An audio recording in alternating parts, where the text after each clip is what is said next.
감사합니다. 지금 우리나라는 가히 외모 지상주의의 전성기를 구가하고 있다고 볼 수 있습니다. 의사 가운데 가장 인기 있는 의사는 성형외과 의사라고 합니다. 강남에 자리 잡은 성형외과는 국내의 고객뿐만 아니라 전 세계에서 몰려오는 고객들 때문에 운전성시를 이루고 있습니다. 그리고 K 화장품, K 뷰티 또한 전 세계적으로 인기를 누리고 있습니다. 그러니까 아름다워지기 위한 노력은 인류 공통의 주제라 할 수 있습니다.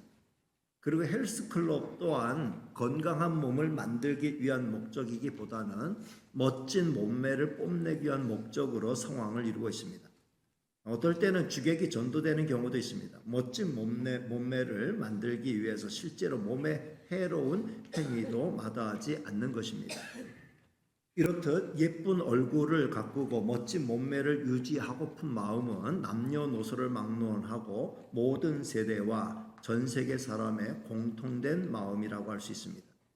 기왕이면 더 멋지게 보이고, 기왕이면 더 깔끔하게 보이고, 기왕이면 더 건강하게 보이고픈 마음은 절대로 잘못이 아니죠.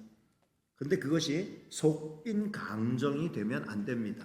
겉은 화려하고 멋진데 실제로 건강은 엉망이고 정신 상태 또한 비정상적이라고 하면 처음부터 다시 생각해 보아야 합니다. 정신도 건강하고 몸도 건강하고 외모 또한 단정하고 멋지다고 하면 최고죠. 몸매를 생각할 때 건강을 생각하고 얼굴의 아름다움을 생각할 때 마음의 아름다움을 생각하면 좋겠습니다. 몸의 건강이 멋진 몸매로 자연스럽게 이어지고 마음의 아름다움이 얼굴의 아름다움으로 자연스럽게 표출된다면 진정한 멋짐이라고 할 수 있습니다. 내면의 아름다움은 정신 수양으로 갖고 갈 수 있습니다. 좋은 생각 많이 하고 좋은 책 많이 읽고 좋은 음악 많이 듣고 좋은 사람 만나고 좋은 자연을 가까이 한다면 그 사람의 내면은 점점 더 아름다워질 것입니다. 여기에다가 모든 면에 완전하신 우리 주 예수 그리스도를 날마다 바라보고 생각한다면 영적으로도 건강한 삶을 살 수 있습니다. 성경은 진짜 잘 되는 건 영혼이 잘 되고 그 다음 범사가 잘 되고 그 다음 신체가 강건한 것이라고 말씀하고 있습니다. 외모 지상주의에 매몰되는 세상 가운데 내면의 가치를 더욱 소중히 생각하면서 겉만을 가꾸는 것으로는 전혀 도달할 수 없는 내면의 아름다움에서 자연스럽게 표출되는 진정한 아름다움과 진정한 멋짐을 추구하며 살면 좋겠습니다. 하나님은 우리의 외모가 아닌 우리의 중심을 보신다는 사실을 항상 기억하며 살아가는 성도 되시기를 주님의 이름으로 축복합니다. 오늘부터 저는 2달 동안 하나님의 마음에 합한 사람 다윗 시리즈로 설교하려고 합니다. 다윗은 하나님의 마음에 합한 사람으로 대단히 영화적인 드라마틱한 인생을 살다간 사람이지요. 다윗에 대한 성경의 기록을 살펴보면서 우리가 어떻게 예수님을 닮아가는 사람으로 살아갈 수 있는지를 생각해 보도록 하겠습니다. 제가 구약 성경에서 유독 예수님을 닮자라는 이 금년의 표에 맞는 인물로 다윗을 선택한 이유가 있습니다. 다윗은 성경 가운데 특출나게 하나님의 마음에 합한 사람이라는 하나님의 평가를 받은 사람, 하나님의 마음에 그가 들었다라고 하는 것은 그가 하나님의 마음을 많이 닮았다는 거죠. 성도 여러분, 누가 누구를 진정 닮았다는 건 그 겉모습이나 능력이나 업적을 닮았다는 게 아니죠. 그 성품과 그 정신까지 닮았을 때 진정 그를 닮았다라고 말할 수 있습니다. 다윗은 그렇게 하나님을 닮은 사람이었다라는 겁니다. 그러니 이런 다윗을 통해 하나님의 마음에 드는 방법은 뭐고 예수님 닮아가는 방법은 뭔가, 이런 걸 우리는 배울 수 있다라고 생각합니다. 성도 여러분, 사업에 성공하기 위해서는 벤치마킹이 중요하다고 합니다. 성공한 사람이 어떻게 해서 성공하게 되었는가를 살펴보고 그를 따라가는 거죠. 근데 아무리 벤치마킹을 잘해도 실패하는 경우가 많이 있습니다. 어떤 경우인가요? 겉만 배우고 방법만 배우고 스킬만 배우는 거예요. 그 정신을 배우지 못하는 겁니다. 그런 경우 아무리 벤치마킹을 잘했다 해도 절대로 그게 벤치마킹 제대로 한 건 아니라고 볼 수 있습니다. 절대로 성공할 수 없습니다. 젠슨왕 같은 경우 정말 엔비디아 인류 대기업을 이루었는데 그 사람의 어떤 방법, 어떤 스킬, 어떤 사업의 경영 전략을 펼쳤는가, 이거 배우려고 하면 그거 배워가지고 그를 따라갈 수 없죠. 그의 정신, 그의 마인드, 이런 걸 기본적으로 배울 수 있어야 되죠. 물론 다른 예도 있긴 합니다. 신의 악단 같은 경우 그냥 내면의 정신은 아니고 겉으로 막 흉내내려고 하다가 내면의 깊이가 찾아오는 경우도 있긴 있어요. 중요한 건 온전히 담는다라고 하는 거죠. 오늘 같이 읽은 본문은 다윗이 처음으로 성경에 등장하는 그 장면을 소개하고 있죠. 하나님은 이스라엘의 첫 번째 왕으로 사울왕을 세우셨어요. 하나님은 그에게 큰 기대를 거셨습니다. 그러나 사울왕은 그런 하나님의 큰 기대를 저버렸어요. 오히려 하나님께 큰 실망을 안겨드렸습니다. 처음에는 자기를 낮추고 하나님을 높이는 겸손한 왕으로 출발했지만 정작 왕이 되고 난 다음에는 자기만을 높이는 교만한 왕이 되고 말았습니다. 사울왕에게 직접 기름을 부어 이스라엘의 첫 번째 왕으로 세운 사무엘 선지자는 노선지자였어요. 이 노선지자 사무엘은 젊은 왕의 성공을 크게 기대하였지만 하나님의 눈 밖으로 벗어나는 사울왕을 바라볼 때 크게 낙심이 될 수밖에 없었습니다. 사울왕의 실패는 사울왕 한 사람의 실패로 끝나는 게 아니라 민족의 앞날을 우울하게 만드는 것이었기에 더 큰 실망으로 다가왔던 거죠. 성도 여러분, 지도자의 실패는 그 한 사람의 실패로 끝나는 게 아니에요.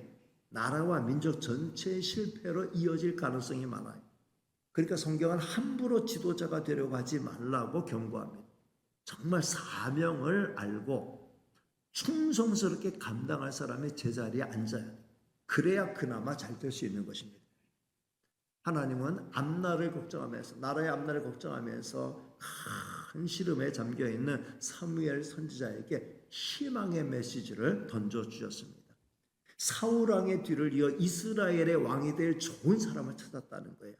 너는 뿔병에다가 기름을 담아가지고 그를 찾아가서 그의 머리에 기름을 부어 차기 왕을 준비시키라, 이런 말씀을 주셨어요.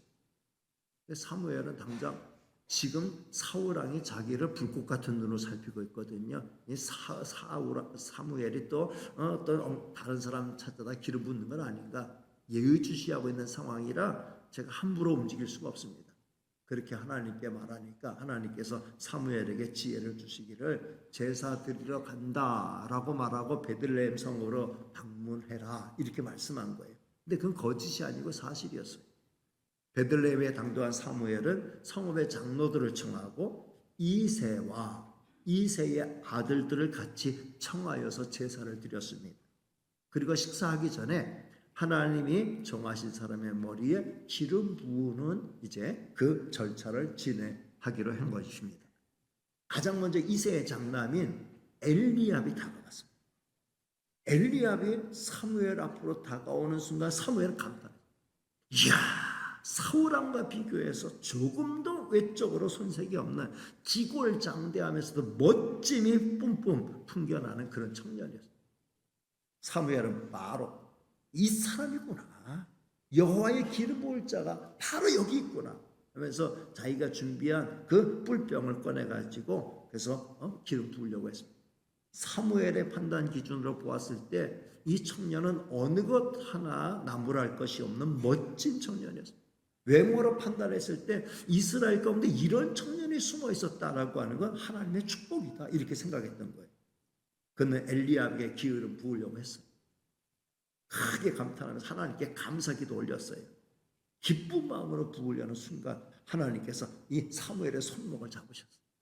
그리고 이렇게 말씀하는 거예요. 자, 7절 말씀 같이 읽겠습니다. 시작. 여호와께서 사무엘에게 이르시되 그의 용모와 키를 보지 말라. 내가 이미 그를 버렸노라. 내가 보는 것은 사람과 같이 아니하니 사람은 외모를 보거니와 나 여호와는 중심을 보느니라 하시더라. 아멘.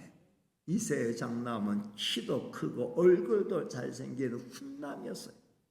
그러나 성도 여러분, 하나님의 판단 기준을 보세요. 하나님은 무엇을 보신다고 했습니까? 사람은 외모를 보거니와 나 여호와는 중심을 보느니라 말씀하셨어요. 성도 여러분, 이 말씀이 우리에게 얼마나 위로가 되고 힘이 되는 말씀이에요. 하나님은 외모로 사람을 평가하시지 않는다. 만약에 하나님께서 외모로 사람 평가하신다면 우리 가운데 상당수는 소망을 잃어야 돼요. 그러나 우리 하나님 절대로 외모가 아니라 우리의 중심을 보신다 이렇게 말씀하셨어요. 지난 주일날 우리 당회원들이 다 나와서 봉헌 찬양했잖아요. 근데 제가 주중에 피드백을 받아보니까 제가 그래도 그 중에 그래도 어느 정도 목사님이 작지만 않다 이렇게 느껴졌다는 거예요. 우리 장로님들 다 고만고만해요. 우리 가운데는 최준성 장로님이 장신이에요. 그래도 중심을 보시는 하나님 앞에는 그렇게 부족하지 않다는 사실을 여러분 기억해 주시기를 바랍니다. 그렇게 해서 큰형 엘리야 패스, 그 다음에 둘째부터 일곱째까지 나란히 다 통과하였지만 하나님은 아무에게도 합격 판정 내리지 않으셨어요. 이 일곱이 거기 참석한 이세 아들들 전부였지만 아무도 합격 판정을 받지 못했습니다. 이세도 당황하고 사무엘도 당황하기는 마찬가지였어요. 사무엘은 이세에게 이들이 당신의 아들들 전부냐고 물었어요. 그랬더니 이세가 이렇게 대답하는, 아직 막내가 남아있긴 합니다. 근데 그는 지금 양 지키고 있습니다. 그러니까 이세는 막내 아들 다윗은 아닐 거라는 생각을 일찌감치 제외하고 형들 데리고 하면서 막내에게 들에서 양들 돌보라고 그 일을 맡겼던 거죠. 사무엘 선지자는 이세에게 이렇게 말하는 거예요. 당장 사람을 보내서 그를 데려오십시오. 그가 여기 오기 전까지 우리가 식사 자리에 앉지 않겠다. 그렇게 말하는 거예요. 그래서 이새는 얼른 사람을 보내서 다윗을 데려오기로 한 겁니다. 드디어 성경에 다윗이 등장하죠. 12절 말씀 같이 읽겠습니다. 시작. 이에 사람을 보내어 그를 데려오매 그의 빛이 붉고 눈이 빼어나고 얼굴이 아름답더라. 여호와께서 이르시되 그가 이는 부라 하시는지라. 이가 그니 일어나 기름을 부으라 하시는지라. 다윗은 전 인격적으로 훌륭한 사람이었어요. 얼굴이 붉었다라고 하는 건 건강했다는 거죠. 눈이 빼어났다는 것은 눈이 튀어났다는 게 아니라 눈이 반짝반짝 빛나고 총명했다라는 거예요. 그리고 얼굴이 아름다웠다는 건 나름 잘생겼다라는 거죠. 그러니까 다윗은 형들만큼은 못했지만 세 박자를 갖춘 멋진 소년이었습니다. 근데 거기다가 더 중요한 건 중심을 보시는 하나님이 다윗의 중심을 보실 때 남달랐다는 거예요. 하나님의 마음에 쏙 들었다는 거예요. 성경 오늘 본문에는 그런 정확한 표현 없어요. 하나님의 마음에 다윗이 쏙 들었다 이런 표현은 없어요. 그런데 사도행전을 보면은 그 표현이 나와요. 사도행전 13장 22절 말씀 띄워드리겠습니다. 같이 읽습니다. 시작. 패하시고 다윗을 왕으로 세우시고 증언하여 이르시되 내가 이새의 아들 다윗을 만나니 내 마음에 맞는 사람이라 내 뜻을 다 이루리라 하시더니, 이새의 아들 다윗을 만난 내 마음에 맞는 사람이라 내 뜻을 다 이루게 할 것이다. 하나님 그렇게 말씀하셨다는 거예요. 하나님 다윗 보시고 내 마음에 맞는 사람이다 이렇게 말씀하셨어요. 그래서 그를 찾아가서 그의 머리에 기름 부게 하신 거죠.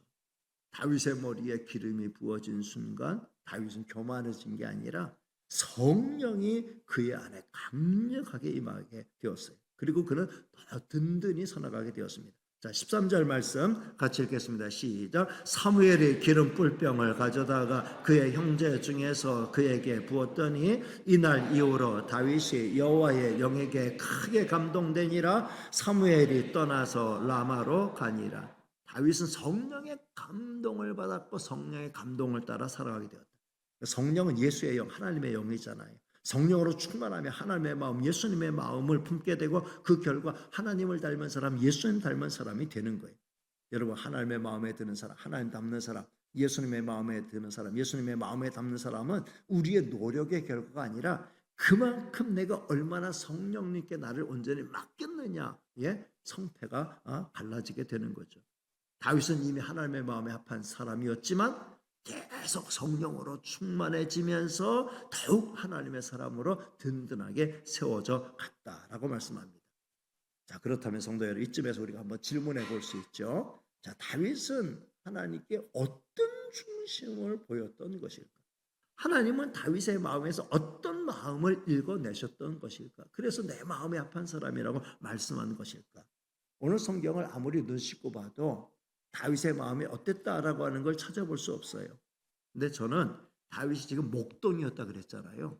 다윗이 목동으로서 자기가 목동이었을 때의 그 경험을 하나님 앞에서 고백한 시편 23편을 보면은 다윗의 중심이 어땠는가, 다윗의 마음이 어땠는가를 읽어볼 수 있다고 생각합니다. 1절부터 6절까지 다 읽을 필요 없이 시편 23편 1절 한 절만 읽어도 다윗이 어떤 사람이었는가를 충분히 알 수 있어요. 자, 1절만 같이 읽어보겠습니다. 시작. 여호와는 나의 목자시니 내게 부족함이 없으리로다. 한 번 더 읽어보겠습니다. 시작. 여호와는 나의 목자시니 내게 부족함이 없으리로다. 이런 에피소드가 있어요. 옛날에 이제 어떤 목사님이 큰 교회에 설교 부탁을 받고 이제 설교하러 가게 됐는데 그 전에 주보를 만들어야 되니까 설교 제목을 그 교회 사무원이 이 강사 목사님에게 물어본 거예요. 그랬더니 시편 23편이다. 설교 제목은 뭡니까?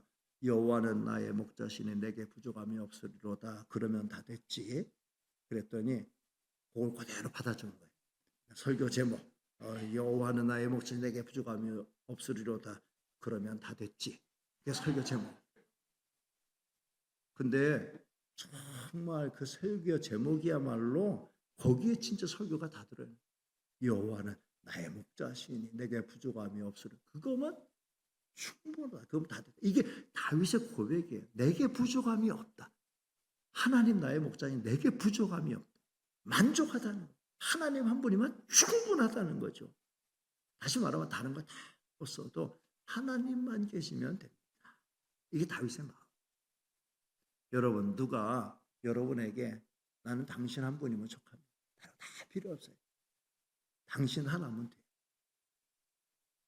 어제 동치미 봤는데 동치미 보고 잤는데 누가 말했는지 나의 희망은 당신입니다. 뭐 이렇게 말했다. 응? 그런 식으로 난 당신 하나면 족합니다.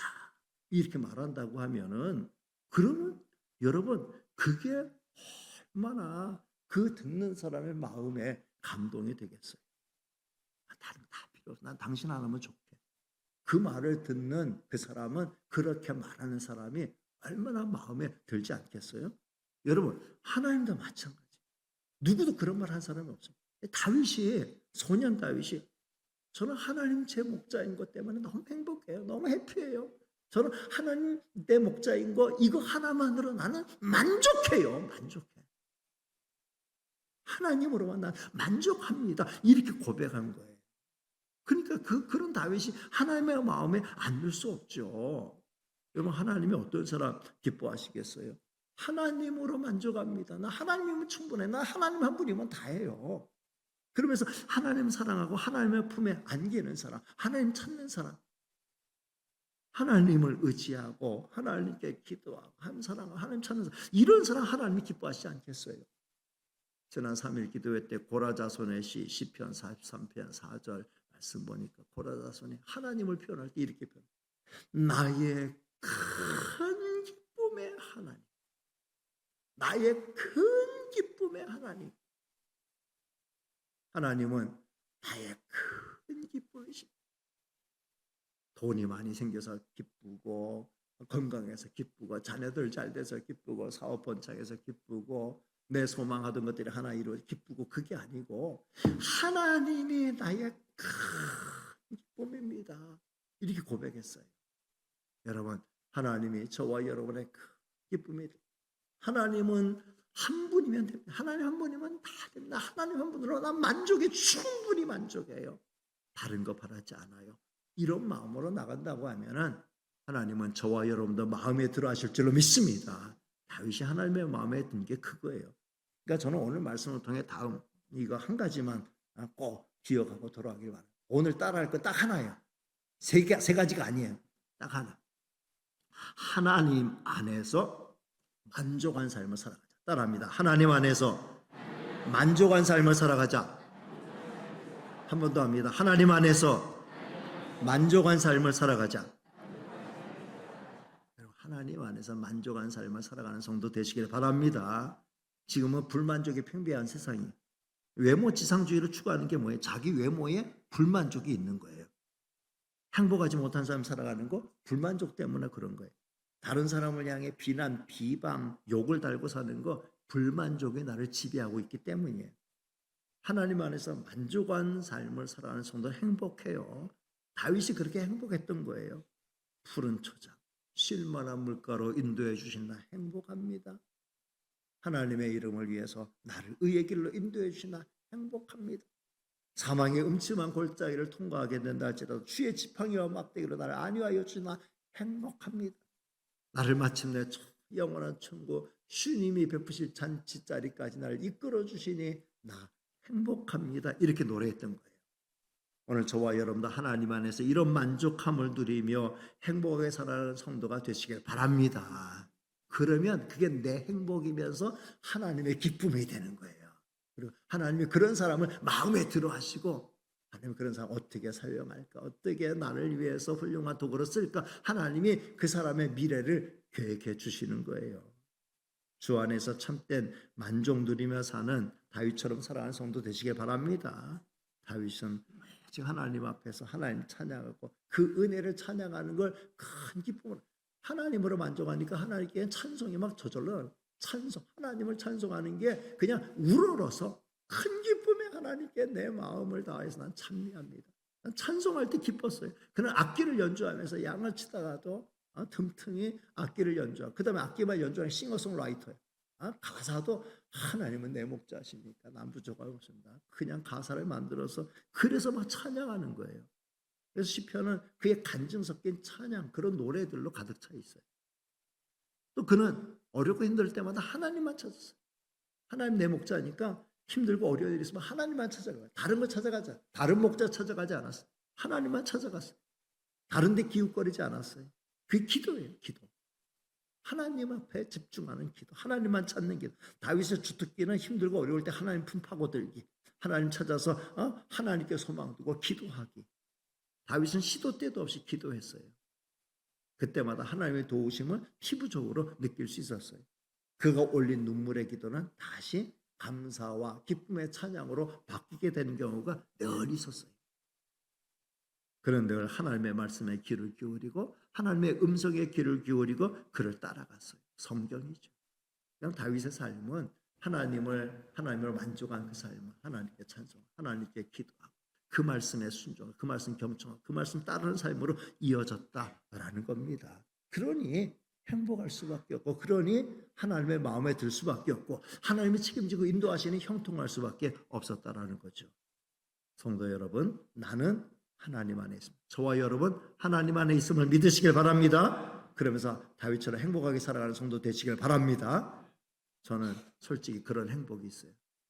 다른 것 때문에 행복합니다. 이것 때문에 다윗에게서 이런 행복을 배우고 정말 예수님 닮아가는 것에 기쁨이 있음을 알고 그렇게 지금 하루하루 살고 있고, 또 여러분들에게 그렇게 살라고 제가 계속해서 말씀을 드리는 겁니다.